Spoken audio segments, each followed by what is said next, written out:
Welcome into Cincinnati Bengals Talk. I'm James Erpine, and today we're joined by Dr. Brandon Bowers of Athletico. He's a doctor of physical therapy. He's been on the channel before, and really excited to have him here. He's Cincinnati-based at the Oakley location, right next to Madtree. And Brandon, I appreciate you coming on as always. I think the number one thing when it comes to Joe Burrow and this turf toe injury is turf toe does not sound nearly as bad as it is, especially when we're talking about a grade 3. And so we need to give it a worse name because it is much more painful and uncomfortable, at least based on what I've read, than how turf toe at least sounds in my head. And call it the angry toe or maybe the burrow toe, maybe Oh, growl a little bit with it. But yeah, this is much worse than people realize. so take us through what it is, what he's dealing with. There's reports that it is a grade 3, and so he needs surgery. Just take us through all of that, the minutia that comes with a turf toe injury to this severity. Sure. So there's a little bit to unpack here. When we look at the nature of the injury, it's a hyperextension or overextension of the big toe. So if you look at the finger here, it's like if the big toe is getting jammed back like this. And what happens on the underside of the toe, James, the ligaments and something called the plantar plate underneath of there become overstretched. And in the case of the grade 3 sprain, there's tearing that occurs. With grade 1 or grade 2 sprains, which you consistently hear with other ligaments throughout the body, like an MCL in the knee, it's a partial overstretch and no surgery is required. But when we get into this grade 3 area, as is the case with Burrow here, that's when the thing is fully torn through, and that's where surgery becomes indicated. Makes things like running and cutting and planting very difficult. As I mentioned, this doesn't seem like a big deal because how bad can a toe hurt? But in this case, it's the big toe. It makes it really difficult to push off and run and jump and things of that nature. So hence we see Burrow here headed for surgery here in the coming days. Yeah, one thing that I noticed, and when I really got worried on Sunday, is he went to the blue medical tent, and it felt kind of weird because he was like trying to walk it off, and then he just sits down on the ground, and then he ends up walking to the blue medical tent, and he's in there for a little bit, and then he gets up. They're walking him back to the locker room, and about halfway there, he just he's like, I need help. And he's limping on it. And then I don't know if it got worse right there, if the pain just got worse or what it was.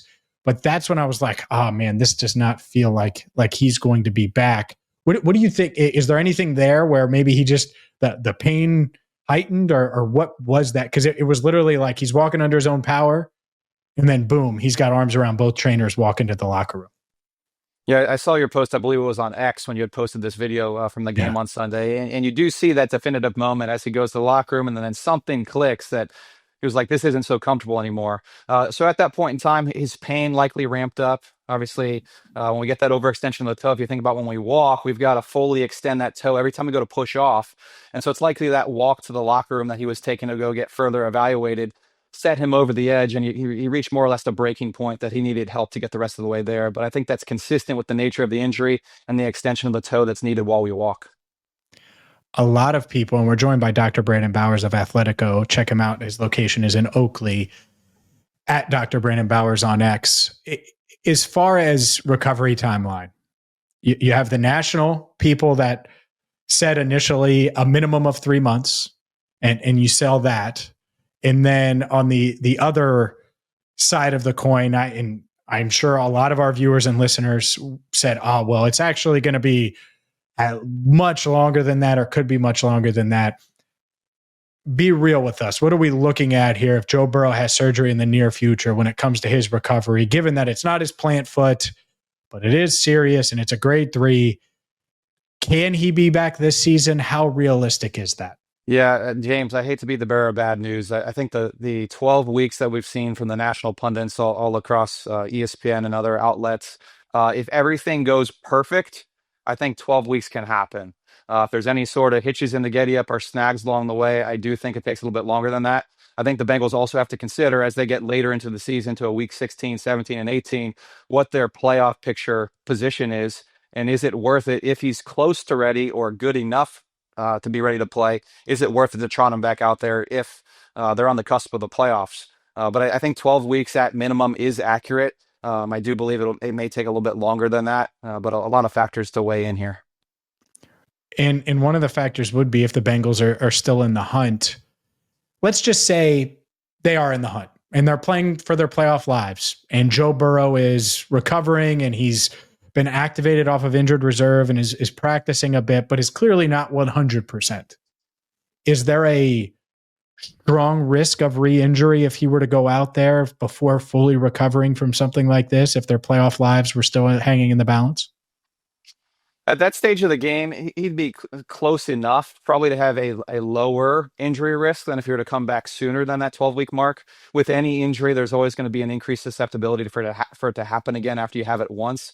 So would there be risk? Yes. I think the question becomes then, is an 85% Joe Burrow in terms of effectiveness better than Jake Browning or another veteran that they bring in at that point in the season? Obviously, Joe Burrow is an elite talent when he's out there. But is that an upgrade or over somebody who's fully healthy that may not be on the same tier? Yeah, I think it's so interesting, like that element of it, because we know, I haven't talked to him, full disclosure, but I just know he's going to be pushing. He's going to be pushing to try to get back. What's the recovery process? Not just timeline, but what's it like? What is Joe going to do? So he's going to have surgery. Probably has a surgery date by now. I'm not sure when it is. He was placed on injured reserve on Tuesday. What happens then? What does he do? Can he jump into physical therapy right away? Does he have to wait a bit? What does that entail? I think those are great questions. When we compare this to other injuries like an ACL that he had a few years back, it's a little bit slower pace to start. So after Hmm. the surgery, they want to make sure that the repair heals on the underside of that toe. So there's going to be a period immediately after surgery that he's going to be immobilized and really not doing a ton with the toe. It's not until like the 4 to 6 week mark where therapy can start to ramp up and improve things a little bit. And really the big goals as he gets into therapy are number one, going to be pain control, because that's why he wasn't able to walk off the field, as we mentioned. And then number two, recovering the mobility of that toe into that extended position. If he's not able to regain all of that motion, then pushing off to run, jump, and cut is going to be inherently difficult. Normally, when people have this surgery, everybody recovers. Majority of their motion are able to function fine. Majority of NFL guys, 80% of guys who have this surgery are back out on the field playing at the level that they were before. But pain control and the mobility are going to be crucial to the success here for him in rehab. Is there anything, let's say he gets to 75% or whatever percentage and wants to come back? Is there anything he can do? Is there an insert? Is there anything soul wise or anything he could put in his cleat?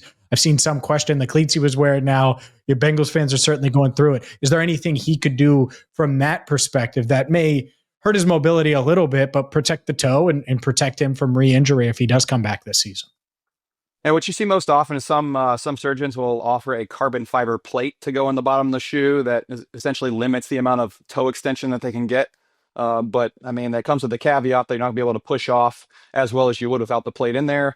But it does offer increased protection to the toe. So I think the Bengals evaluate that when the time comes. Again, 75% Joe Burrow with a carbon fiber plate, maybe a little bit less mobile out there over somebody else. Is that the route they go? Time will tell, and we'll have to wait and see. Yeah, I think it's that element is so interesting. So, last thing for you, Brandon, and I appreciate the time. It sounds like it's realistic to think that Joe could return at some point this season, assuming the Bengals are playing meaningful football. Is that fair? I think it's fair. Again, to the point that I made earlier, I think over the next 12 weeks, the timeline that was given initially, I think everything needs to go right for him to have a chance if the Bengals are playing meaningful football. If there's any sort of setback in his rehab or something gets worse or something else flares up, then I think that 12-week timeline is out the window and we can put a bow on Joe Burrow's 2025 season. But if everything goes right, I don't think it's outside of the realm of possibility. I think the chance is just very small.